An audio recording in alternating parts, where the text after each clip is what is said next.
Fica Café, el podcast de CREAP España. Presenta Antonio San José. ¿Qué tal? Sean bienvenidos a una nueva edición de Fica Café. Hoy vamos a abordar la situación política en Cataluña tras las elecciones del pasado 12 de mayo. Un proceso interesante, sin duda, que abre nuevas perspectivas no solo en esta comunidad, sino también en la política general de España.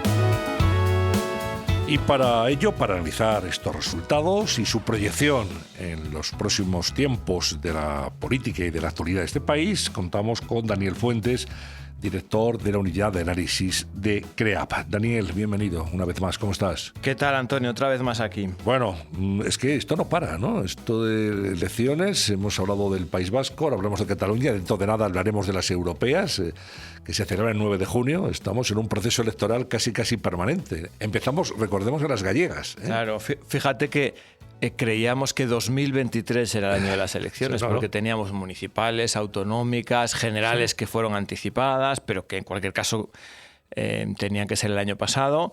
Y nos encontramos con que vamos en este primer semestre casi a una cita electoral al mes. Y todas ellas sin duda trascendentes e importantes. Sí, y todas yo diría más o menos, fíjate, más o menos con unos resultados acorde con lo esperado por las encuestas, ¿no? En los tres casos sí, no hemos visto grandes sorpresas. Se ha confirmado la mayoría absoluta del Partido Popular en Galicia, se revalida el bipartito PNV, Partido Socialista en Euskadi, y ahora acabamos de ver pues una victoria electoral de ella, con su complejidad, porque no está claro la fórmula de gobernabilidad que pueda salir de ahí, pero en fin, lo que las encuestas nos venían diciendo. Bueno, vamos a hacer, si te parece, un repaso formación por formación, y me gustaría primero un titular, ¿no?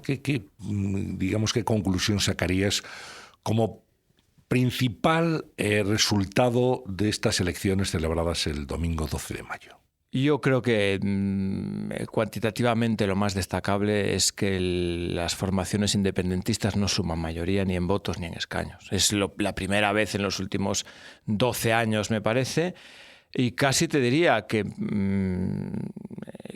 eso, o por encima de ese dato, que las formaciones nacionalistas creo que es la primera vez que no ganan las elecciones desde que estamos en el periodo democrático. Podríamos hablar también, como dicen algunos analistas, Daniel, a tu juicio, de un cierto giro a la derecha en Cataluña después de estos comicios. Esa es la otra conclusión.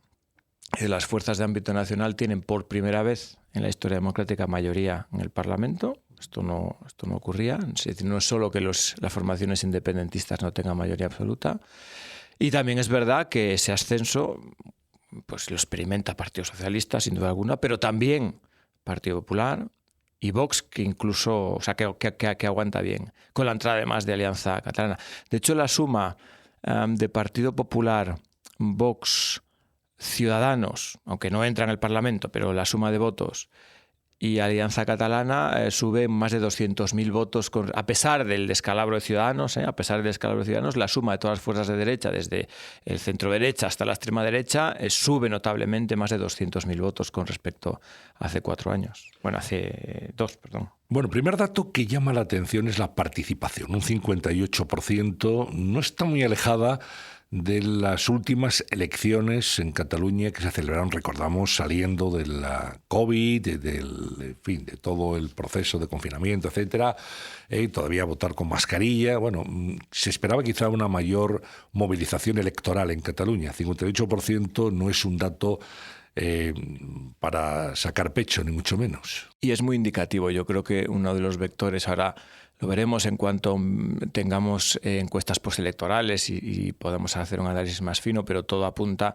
a que uno de los vectores determinantes de este resultado es, por supuesto, pues la movilización de los partidos que acabamos de citar, pero sobre todo la desmovilización de parte del voto duro independentista, ¿no? Yo creo que por eso tampoco debemos engañarnos. Es decir, este resultado es el que es, y con estos mimbres pues Cataluña tendrá que buscar la mejor manera de gobernarse, pero no significa, yo creo, en fin, vamos a ver si es un cambio estructural o es un cambio que se refiere a estas elecciones. No insisto que la abstención probablemente de voto independentista es lo que ha sido determinante en estas elecciones. Podría interpretarse en este caso un cierto hartazgo en la sociedad catalana con todo lo que ha pasado. Eso es lo que se percibe, ¿no? Y en la campaña electoral pues no hemos visto que ni la amnistía, ni los llamamientos a la independencia, ni la reivindicación de la unilateralidad hayan sido hegemónicos ni hayan ocupado un espacio del debate público, pues han pasado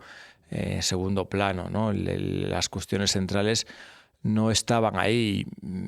Incluso es bastante probable que si hacemos un sondeo entre votantes del Partido Socialista catalán, pues muchos de ellos probablemente te dirán: no, a mí la amnistía no me hace ninguna gracia, lo acepto como el mal menor, es un hito por el que había que transitar, pero corramos un tupido velo y otra cosa. ¿Tú crees que, como han interpretado algunos medios, estas elecciones entierran definitivamente el procés? Vamos a interpretar que entierran quizá este episodio, ¿no? que tiene su punto culminante en 2017, pero tampoco pensemos que el independentismo ha pasado a ser un actor secundario en Cataluña. No, es un actor preponderante, lo seguirá siendo. Estas no han sido sus elecciones, pero seguramente volverán con fuerza en el medio plazo. Lo que probablemente haya sido el fin, yo espero que para una generación al menos, es del unilateralismo, ¿no? Y el de, bueno, no nos gustan las normas, rompemos las normas y tratamos de avanzar solos. Eso yo creo que sí, que, bueno, no sé, esperemos que actúe como una vacuna y que al menos durante una generación no volvamos a tener el mismo tipo de episodios. Bueno, el triunfo de estos comicios, de estas elecciones, sin duda, inapelable, es el del Partido de los Socialistas de Cataluña, el PSC, que consigue 42 escaños en la banda alta de todas las encuestas, y el triunfo de Salvador Illa, el hombre tranquilo, que ha hecho una campaña, por cierto, con muy pocas, por no decir ninguna, descalificación de sus oponentes. Una campaña muy tranquila, muy pragmática, y bueno, esto es lo primero que hay que resaltar, ¿no? La victoria del PSC en Cataluña. Sí, yo creo que además viene a legitimar pues una estrategia sobre la que podía haber dudas legítimas, ¿no? Más allá de la consideración que cada uno pueda hacer sobre la ley de amnistía, la pregunta de fondo es: bueno, ¿esto realmente es el camino para solucionar el problema o no? ¿Las cosas van a ir mejor o no? ¿Esto va a ser una fábrica de independentistas o esto va a desinflamar la situación? Bueno, esto era un poco, insisto, más allá de lo que cada uno piense sobre la conveniencia o no de la ley de amnistía.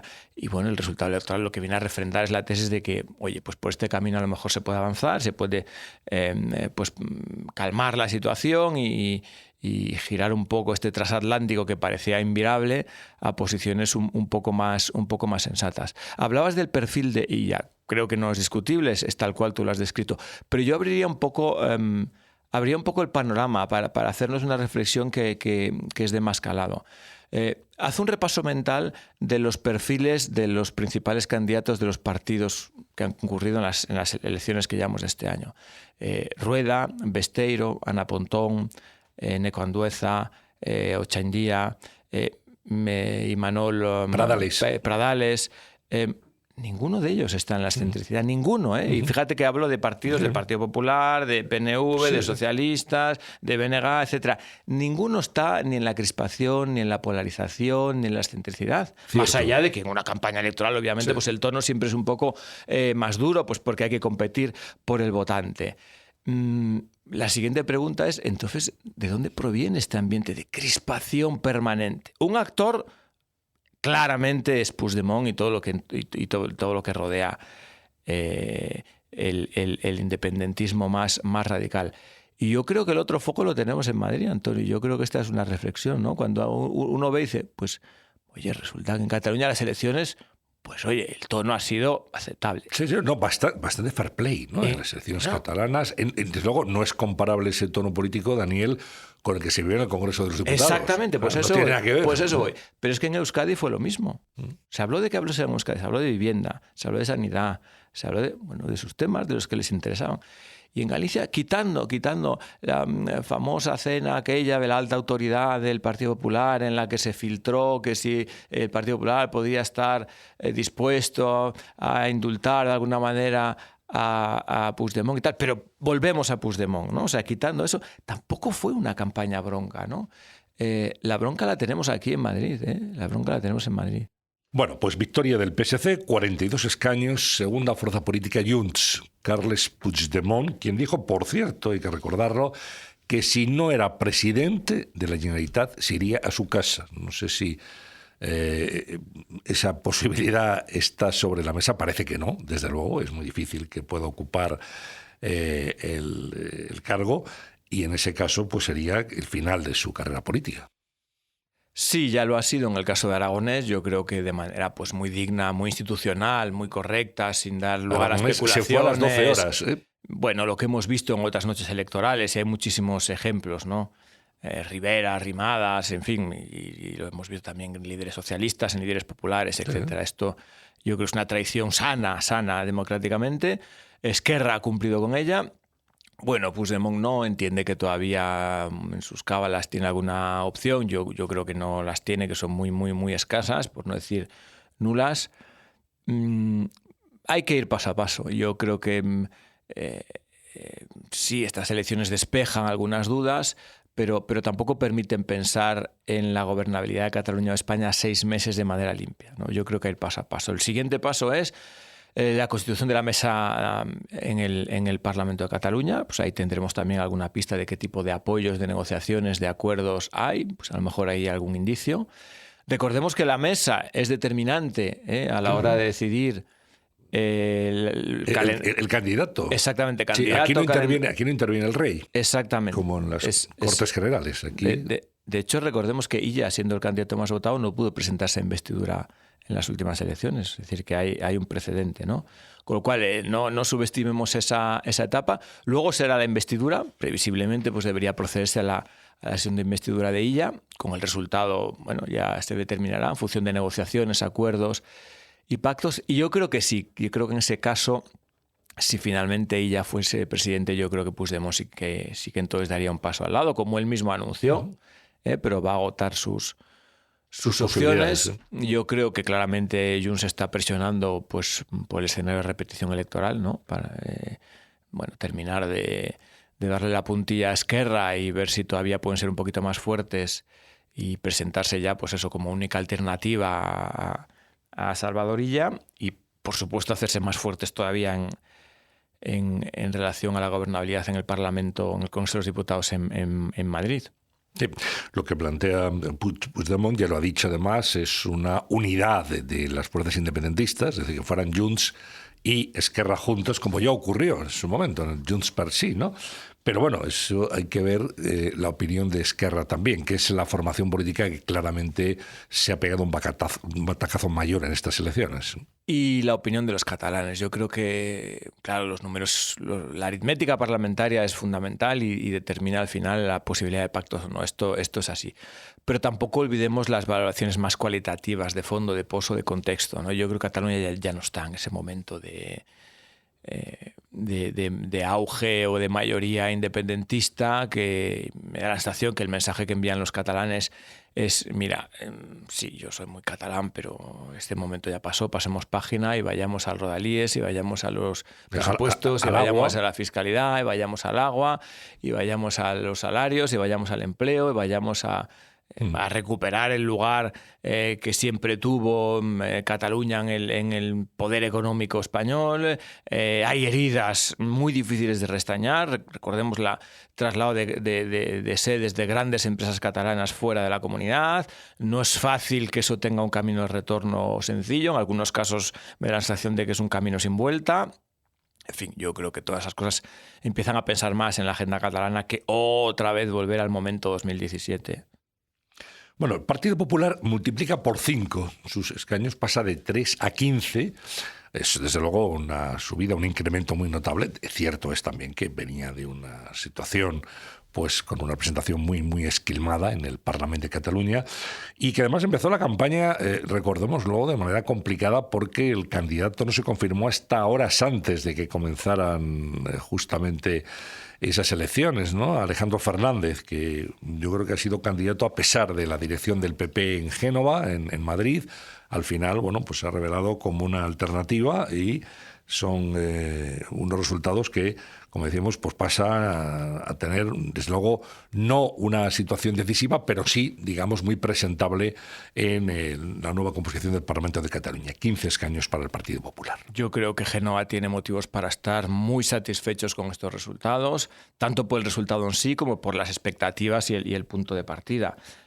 No solo no estaba claro quién iba a ser el candidato, sino que en algunos momentos de la campaña no estaba muy claro a quién se dirigía el Partido Popular. Había unas declaraciones de Feijóo que parecían más buscando el flanco derecho del Partido Popular, a ver si conseguían morder en Vox, que ese perfil más moderado de centro que él pretende hacer crecer en Madrid, en fin, y el resultado ha sido muy bueno, ¿no? Porque no solo, en fin, la primera lectura más sencilla podría ser, bueno, en realidad tampoco es tan meritorio, pues porque lo que han conseguido se han heredado el antiguo voto de Ciudadanos, lo que quedaba de Ciudadanos, y estas son las cuentas, ¿no?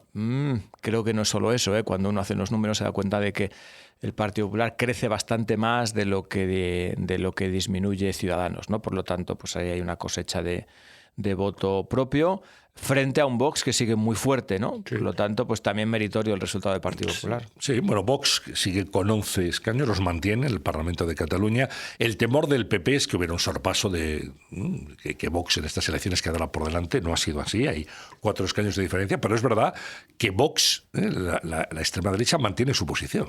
Sí, ya lo vimos en el País Vasco, que mantuvieron su diputado, ahora mantienen los 11 que tenían, con más votos, no consiguen un diputado más, pero sí tienen más votos de los que tenían.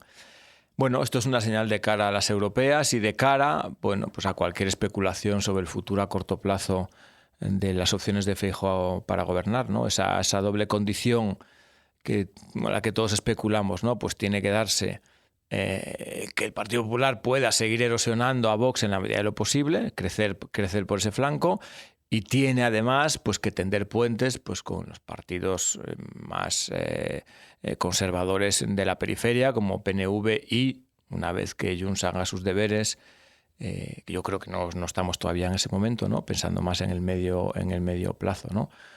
Bueno, parece que Vox se lo pone duro, ¿no? Parece que Vox se lo está poniendo duro. Y luego otra fuerza, hablando de la extrema derecha, otra fuerza que irrumpe con 2 escaños en el Parlamento es Alianza Catalana. Es un partido islamófono y que realmente es nuevo en el Parlamento, ¿no? Es la primera entrada de una fuerza de este tipo en un Parlamento español.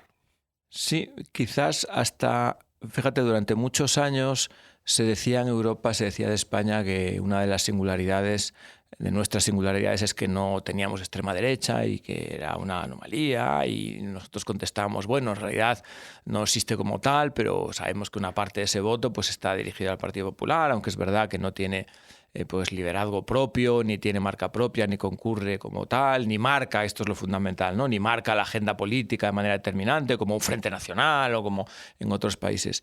Y eso ya no es así, evidente, eso ya ha cambiado, ya tenemos un Vox, ya somos en este sentido, en lo bueno y en lo malo, pues más parecidos a lo que vemos en otros países. Lo siguiente que seguíamos diciendo, bueno, sí, pero en realidad en el tema inmigración todavía no ha terminado de calar en España como si lo hace en Alemania, en Francia, en Italia, en los propios Países Bajos, en fin, en muchos otros países europeos. Bueno, pues a lo mejor esto es la puerta al principio, ¿no? De la puerta de entrada de ese tema dentro del debate político de ámbito nacional. Recordemos que Vox también apareció en unas autonómicas, ¿eh? No hizo su entrada ni en unas europeas, ni en unas municipales, ni en unas generales, sino que hizo su gran aparición estelar en las autonómicas andaluzas de 2018, si no recuerdo mal, de finales del 18, ¿no? Bueno, pues a lo mejor resulta que estamos viendo también la aparición de estos movimientos políticos más abiertamente xenófobos ahora. Habrá que seguirlo, desde luego, con interés. Y luego, una fuerza que también disminuye su representación de manera notable es En Comú Podem, ahora es En Comú Sumar, es el partido de Yolanda Díaz en Cataluña y de Ada Colau. Desde luego, ellos fueron, además, recordemos, quienes provocaron esta convocatoria electoral que decretó en su momento Pere Aragonés, porque En Comú no aprobaban los presupuestos en Cataluña. Este fue, digamos, el elemento desencadenante de esta convocatoria anticipada. Sí. Aquí también quizás a lo mejor conviene mirar un poco en perspectiva, ¿no? a las 3 últimas convocatorias. No les fue bien en Galicia, no les fue bien en Euskadi, a pesar de que consiguieron entrar en el Parlamento, pero por debajo de expectativas y por debajo de lo que un día tuvieron junto con Podemos, muy, muy, muy por debajo, no digamos ya las mareas comparado, en fin, ya son escenarios mucho más radicales, ¿no? Y ahora, se mantienen como socios determinantes, es decir, el valor de sus diputados es fundamental porque es lo que posibilita aritméticamente que un apoyo de Esquerra más los comunes más el PSC pueda ser suficiente para investir a Salvador Illa, con lo cual todos y cada uno de los diputados de En Comú Podem, Comú Sumar, son determinantes, ¿no? Por lo tanto, el valor de su representación es absoluto, ¿no? Y les da opciones de entrar en un bipartito, ¿no? Podemos hablar de cuáles son los distintos escenarios que se plantean ahora mismo. Yo creo que uno de ellos, uno de los más probables, la repetición, por supuesto, no cabe excluirla, yo creo que es... En fin, no creo que sea el escenario más probable, pero desde luego es un escenario a considerar. Nos iríamos al mes de octubre. Exacto. Y en caso de investidura de Illa, pues una de las fórmulas podría ser un gobierno de coalición PSC Comunes con apoyo exterior, al menos en la investidura de RC, y luego búsquense ustedes la vida para negociar presupuestos y ni siquiera tiene por qué haber un acuerdo de legislatura con Esquerra, ¿no? O sí. En fin, no lo sé, esto llevará semanas. Sí, desde luego, no parece que se vaya a gobernar, Daniel, hasta después de las elecciones europeas, ¿no? No, difícil incluso por una cuestión de plazos. Date cuenta que primero tiene que conformarse el Parlamento catalán, luego tiene que negociarse la mesa y luego la mesa empezará a ver calendarios, plazos, candidatos. No hay ningún candidato que tenga claramente una mayoría armada, ¿no? Que públicamente se hayan manifestado sus socios potenciales como favorables. Sí sabemos que Esquerra ya ha anunciado que no va a formar parte de un tripartito, eso lo han manifestado. Es decir, que esa opción, que era la aritméticamente más inmediata, no existe. Por lo tanto, yo creo que vamos a semanas de negociaciones. Sí, la verdad es que hay que preguntarse también cómo puede repercutir esto en la política general de España. Es decir, si Junts queda fuera del gobierno de Cataluña y si, como ha amenazado Puigdemont, va a bloquear la acción del gobierno en Madrid, en el Parlamento. Son las dos preguntas, claro. Una es, ¿qué ocurre con la gobernabilidad de Cataluña? Ese es un tema importante. Los catalanes han votado fundamentalmente para su propio gobierno, además de las externalidades que puedan generar en Madrid, por supuesto. Y la otra es en términos de gobernabilidad en España. Es una ecuación difícil de encajar, ¿no? Puesto que si Salvador Illa fuese presidente de la Generalitat y Junts fuese el primer partido de la oposición, se hace difícil, ¿no? Ese doble papel de yo soy tu látigo de la oposición en Cataluña, pero tu facilitador de la gobernación, ya no digo socio, porque socio como tal estamos viendo que no, Esquerra sí se está formando, sí se ha mostrado como Esquerra, Bildu, PNV, como socios parlamentarios. Yo creo que Junts, está en la defensa de sus intereses, básicamente la ley de amnistía. Puigdemont se refería ayer en sus primeras declaraciones al día siguiente de las elecciones. Él trazaba una línea divisoria entre la gobernabilidad de Cataluña y la de España y se remitía a los acuerdos firmados en Bruselas.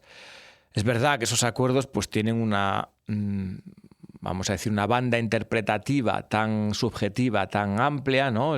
Acordamos si nos ponemos ahora en octubre de 2023, en fin, el ruido, la polémica, el debate suscitado en torno al acuerdo preliminar de apoyo entre Junts y Partido Socialista, la verdad es que la redacción de ese documento es suficientemente ambigua como que para que las dos partes puedan convenir en que se está respetando o como para que cualquiera de las dos pueda convenir que no se está respetando, ¿no?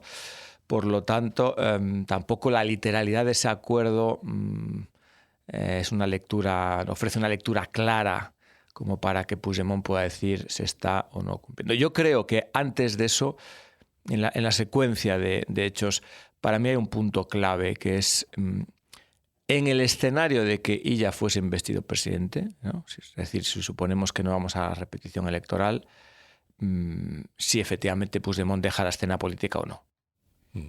Esa es la gran pregunta. Y si la deja, que yo creo que en caso de investidura de Illa es lo más probable, entonces ahí entramos en otro escenario, porque ahí Junts sí que ya tiene que haber unos debates internos, que son los que realmente